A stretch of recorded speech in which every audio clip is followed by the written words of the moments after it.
so much fear and sorrow and anger still surrounds me when I'm not in my silence. And it doesn't stay with me when I'm not sitting with my eyes closed. So right now it's here?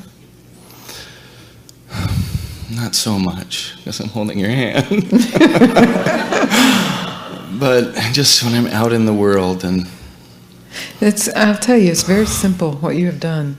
You have made sitting in your silence a thing, a form, so that it has maybe something to do with a meditation posture or a room or, as you said, closing your eyes. That is not sitting in silence.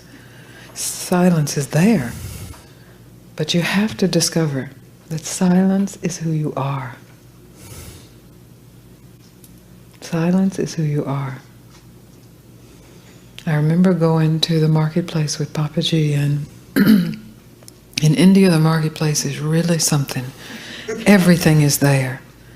It smells horrible. People are yelling. There's beauty there too, of course. There are beautiful colors, but noisy and loud, and I was irritated. Why aren't we in this beautiful little blue room with him sitting in silence? And he caught my eye one of the times, and I just realized, oh, I thought silence was back there, where there was no noise. Silence is always here. So let's don't call it silence, because it has some of the schoolroom connotation to it. Stillness.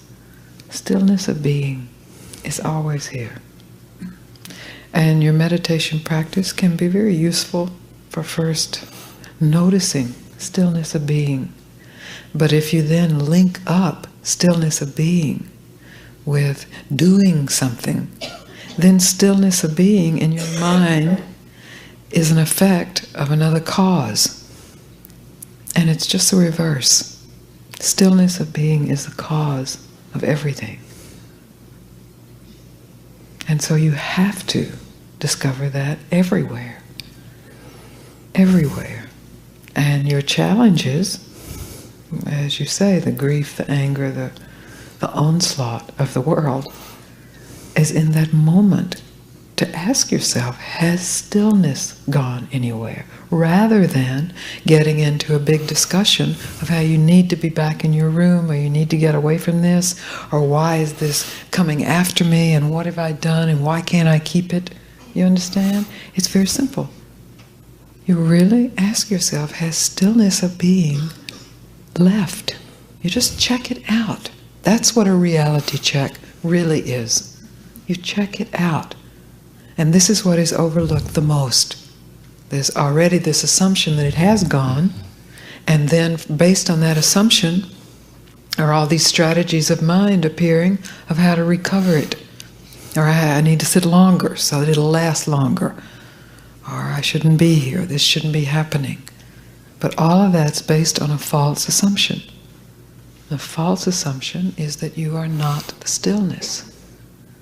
Who you are is the stillness of being. Or if that's too conceptual, who God is the stillness of being.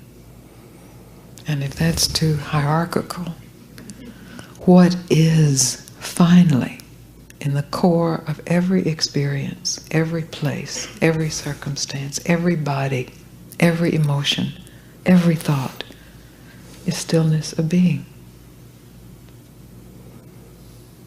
There are times when I am in consciousness in the midst of the onslaught, and other times where all of a sudden I'll come back to it and realize I was gone completely. I mean, I was... You mean, when you say I am in consciousness, what do you mean? Witnessing, instead of being caught up in it. I'm not speaking about witnessing. I'm speaking of what the witnessing is occurring in. It's closer than witnessing, because it's present in witnessing, and it's present when witnessing is out the window. You know this, you see. I guess the tension is created when I want to witness and I realize I wasn't, but I wanted to be. And so in the midst of witnessing, realizing I'm not witnessing, wanting to witness, in each one of those states, those are mind states, at the core of each one, in the awareness of each one, there is silent, still beingness. And I see it in your eyes that you know that. What we refuse to recognize, since it's been here all along, it's discarded. What we refuse to recognize is that's the source. In all of your seeking, that's what you're seeking. Well, this is what I mean. We get to be very good students, because we're trained to be students. That's part of our conditioning and socialization. And so we learn what it's supposed to be like. But it, the final, absolute, true, permanent it, is not like anything except itself. So if you read the sutras and you read the stories of great saints and sages, and you try to make your life like theirs because this is what it should be like, this is the same old imitation game.